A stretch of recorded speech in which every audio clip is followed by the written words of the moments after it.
The air inside the farmhouse smelled like bleach and rain. I remember the hum of the ceiling fan, turning slow, blades catching the light from the cracked window.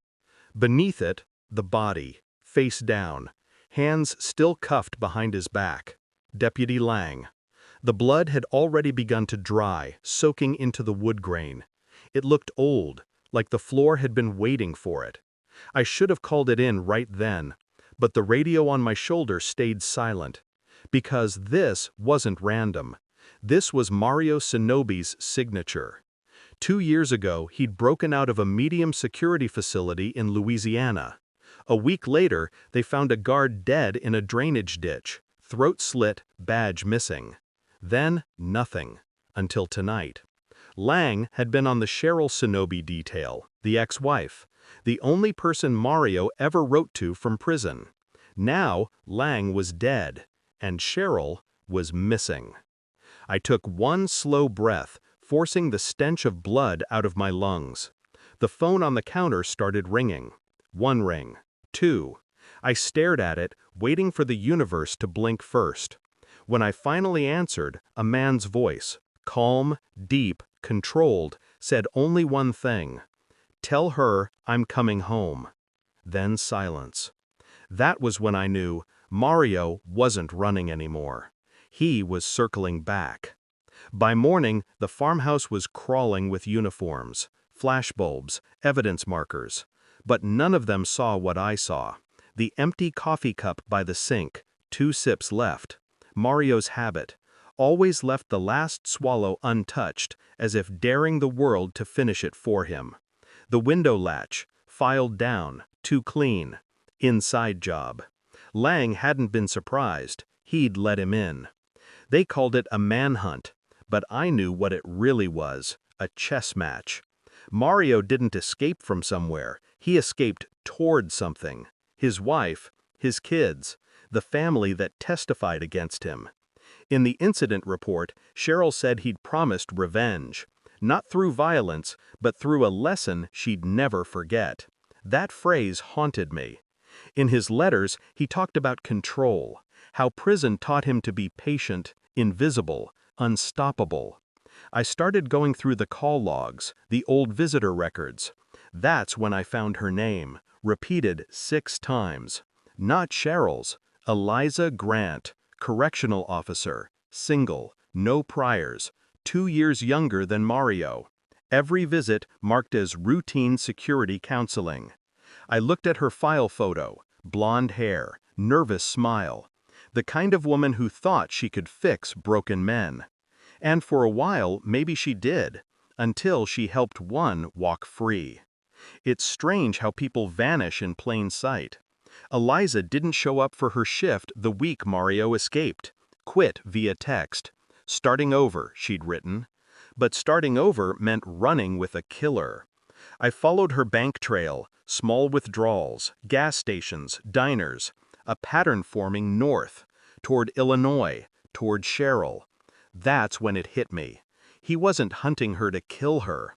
He wanted to rewrite his story, to walk into that house and remind everyone who the real victim was. It wasn't love anymore. It was ownership, the kind that corrodes everything it touches. By the 3rd day, I'd stopped sleeping. My mind replayed his trial, the arrogance, the way he stared at Cheryl like she still belonged to him. The judge had called him incorrigible. I'd call him something else, unfinished. At a diner off Highway 41, a waitress said she'd seen them. Couple came in. He was quiet, polite. She looked tired, scared maybe, kept glancing at the window. That was enough. I knew where he was heading next. Cheryl's father's place. Old farmhouse, remote, 1 road in, no cameras. Perfect for a reunion or a burial. When I arrived, the gate was open. No lights on inside, just a faint flicker, candlelight.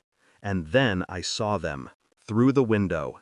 Mario sitting at the table, clean-shaven, wearing a collared shirt, hands folded like he was waiting for dinner. Cheryl across from him, motionless. Eliza in the corner, trembling, eyes fixed on him like he was a god she'd stopped believing in. I moved closer, careful not to breathe too loud. On the table between them, a photo album, family pictures, torn in half, taped back together. Mario was saying something I could barely hear. I just wanted to see them again, to make it right. Then Cheryl's voice, barely a whisper. "You never wanted right. You wanted control." He smiled. Same thing. That's when I noticed the gun. Not in his hand, hers.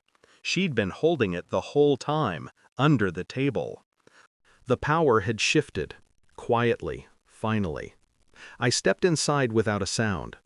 Mario turned his head.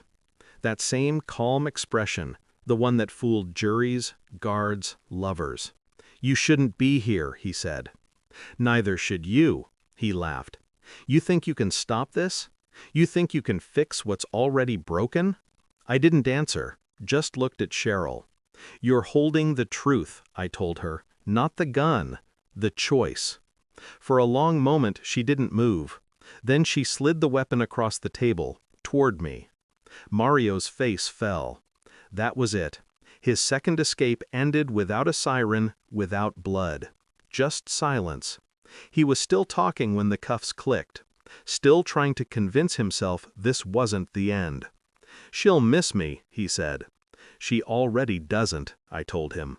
They took him away before dawn.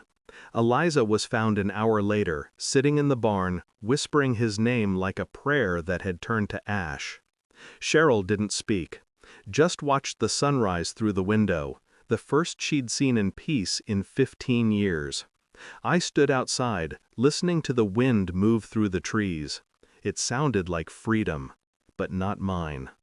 When they loaded Mario into the transport van, he looked at me once, a faint smile, like he still believed the world revolved around him.